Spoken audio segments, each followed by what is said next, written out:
Teď se podíváme na závodní skialpinistické lyže, které jsou velmi lehké, logicky proto velmi úzký a je to určitý specifikum na takovýchhle lyžích umět lyžovat. Tak co základního nám k závodním lyžím řekneš? Keďže som pretekár bývalý a snažím sa aj teraz, tak pretekové lyže sú samozrejme takéto úzke, ako vidíte. Dĺžky v podstate od takýchto nejakých 150 po necelých 170, ako je takéto niečo, takže vlastne ja skôr používam túto dlhšiu lyžu, pretože ja nemám rád veľmi tie krátke, ja som voľakedy lyžoval, takže pre mňa to bolo akože dôležitá vec, aby som mal trošku aj stabilitu predozadnú, pretože tie lyže majú slúžiť na to, aby sa chodilo naozaj úplne niekedy aj v extrémnych terénoch, to znamená naozaj kvôra, hlboký sneh, proste všetko dokopy a musí to vedieť lyžovať, či už ste v nejakom žlabe alebo ste niekde pomedzi stromy. Na takýchto šparátkach sa to teda dá. Hej. Treba sa naozaj, to lyžovanie, asi za mladá sa tomu treba trošku viacej venovať, lebo nedá sa to naučiť len tak jednoducho. Ani za týždeň, ani za pol roka sa to človek nenaučí.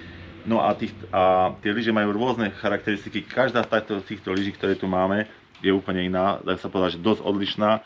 A dá sa povedať, že na niektoré terény sú niektoré lepšie, niektoré horšie a tak ďalej. Tá univerzálnosť je fakt dôležitá. Ako sa na tom človek cíti a hlavne to, že vlastne dneska sa používajú tie karbonové topánky alebo karbonové vlastne lyžiarky na to dokopy, tak aby ten set bol taký priateľný naozaj do každého terénu. Ja som zažil veci, keď som mal karbonovú lyžu s karbonovou topánkou a ja som nevedel poriadne zlyžovať v rozbitom teréne, pretože tá tvrdosť bola už príliš veľa. Hej, takže takéto lyže sú v tomto ohľade dôležité, ako si to navolíte a tí schopnosti toho pretekára. Druhá vec je, že nie vždy je to len o lyžovaní, ako sa tá lyža správa pri lyžovaní napríklad na zjazdovke a na tvrdom hladkom teréne a v rozbitom teréne, kde je kôra a podobne. To sú samozrejme veľké rozdiely a je to dôležité, ako to človek zvládne, ale dôležité je to napríklad z osobnej skúsenosti, ako sa tá lyža správa aj pri tom výstupe hore, v takých náročnejších terénoch, v takých odklopených, ľadových a tak ďalej, či tá lyža dokáže ten pás prilnúť na ten sneh a lepšie drží ten pás, alebo sa to potom vlastne šmýka. Často zastáva to, že človek položí tú lyžu na hranu a ono to uteká a niektorá lyža to pekne prilne a drží. Takže ono to je proste veľa, každý si musí na niečo zvyknúť. Niektorá lyža má aj menšiu trvácnosť, niektorá väčšiu trvácnosť, ale je to zvyk, musí sa člověk naučiť hlavně lyžovat, to je asi důležité. Jaké parametry mají ty závodní lyže, protože to je trošku věda a délka, šířka, váha?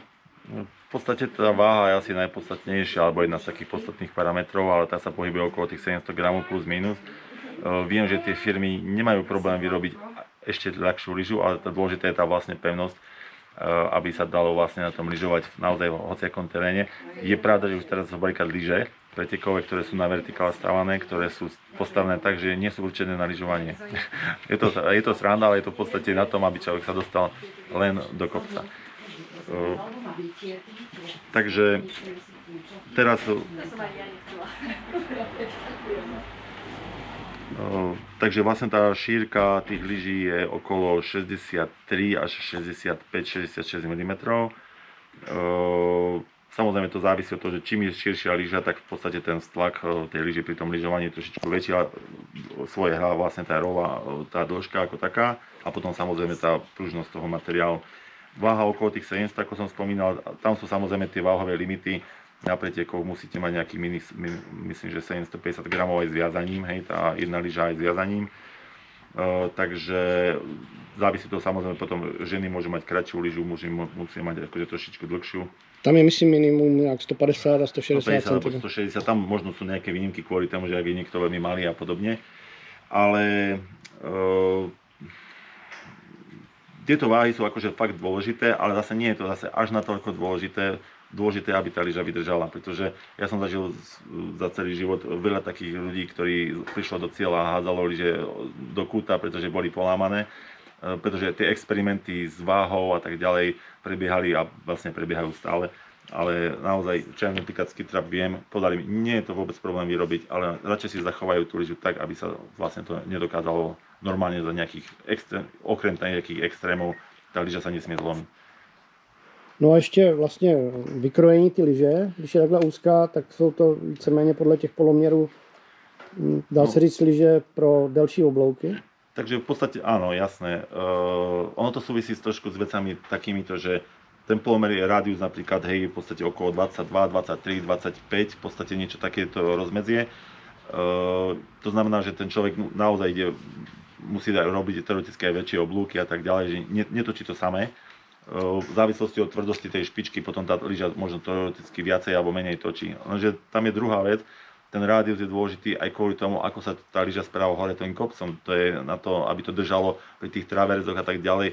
Keby sme mali tu rádius nejakých 10, tak v podstate to piškota, v podstate tak tu špička päta by sa zarezávala do snehu a v podstate by nám ten pás nedržal hore kopcom. Takže ten rádius má nejaké opodstatnenie aj z tohto dôvodu, aby človek naozaj vyšiel hociaký terén a relatívne bezpečne. To je fakt dôležité. No je pravda, že tá plocha pásu pokrýva tak 2/3 lyže, No, že? ona nikdy nie je vlastne ani celá, to znamená, ona je niekde, tu samozrejme v strede je to okolo hrany, ale tu je to vlastne len takto, proste má tam centimetr navyše sklznicu, takže naozaj tá lyža sa musí celkom dobre prilnúť a ten rádius, keby bol nejaký extrémny, tak to je naozaj už úplne, jednoducho to nedrží. Když se podíváme ještě na to téma vykrojení lyží, tak není to jenom o délce oblouku při sjezdu, ale vliv na to má i další faktor a to je výstup. No, výstup je maximálne dôležitý, pretože pretekári si predstačí, že sa trošku šmykne 2-3 krát, tak sa zadýcha pri tom maxime, čo ide. Tak znamená, že fakt tá lyža musí aj držať. To znamená, pretekári používajú vyslovene rovný pás, lebo ono to pre turistov veľmi klame, že tu majú vykrojenie, ale ono to súvisí práve s tým rádiusom. Ten rádius je preto menší, aby to takto vlastne tá lyža bola čo najviac, teda ten pás, aby pôsobil na ten sneh, aby to držalo, ale na druhej strane tá špička musí byť trošičku voľnejšia, ona sa dokáže trošku tak prehnúť a ona ten pás napriek tomu, že toto tu má širšie, že tu vlastne ten pás nie je až do konca, tak tým, že sa takto vie prehnúť, tak vlastne ten pás lepšie drží. Turisti a tak ďalej, tí majú všetci takto až okolo hrán vyrezaný ten pás a ono to súvisí aj s tým, že tie rádiusy sú väčšinou menšie a 15, 16 a podobne. A aj tá tvrdosť tej špičky je väčšia a tým pádom ten pás drží možno o mnoho menej ako takto na tento pás na pretekovej lyži.